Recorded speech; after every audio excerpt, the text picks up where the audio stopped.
listened, transfixed, as pleas, in scratchy, parched, and straining whiteboard dry, wheezing, discontented vocal pipe crawls issued faintly through the breathing tube, accompanied by microscopic labored wheezing, as small breaths labored toward consummation in their struggle through rigid, inadequate pipe membranes, dwindling with every second, burdening each strained grunt with just.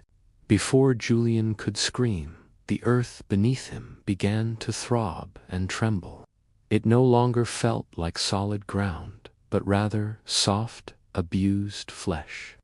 The earth beneath the base of the tree began to quickly suck down into a void, as if a vacuum had been created just for him, a hand, gray and leathern, with black, broken fingernails, shot out of the grass and closed greedily about Julian's ankle in an iron-tight grasp. Julian crashed down, looking up into the open pit as he gazed not at the cover of the coffin, but straight into the face of the missing caretaker, Elias. Elias's face, however, was no longer Elias's. His flesh had been preserved into a smooth, translucent leather that glistened in the moon's rays, as if it had been well-oiled. His eyes were closed, sewn shut with the same silver wire that dangled from the branches of the tree. His jaw was open in a gaping maw filled with ragged, uneven teeth that vibrated with a low, guttural thrum that resonated clear through the bones of Julian's legs. The silver threads from the tree started to move, slithering across the lawn like living snakes, inserting themselves into Julian's clothes and then into his skin. He could feel the biting chill of the metal as it sewed his arms to his sides and his legs together. He was being processed. He was being integrated.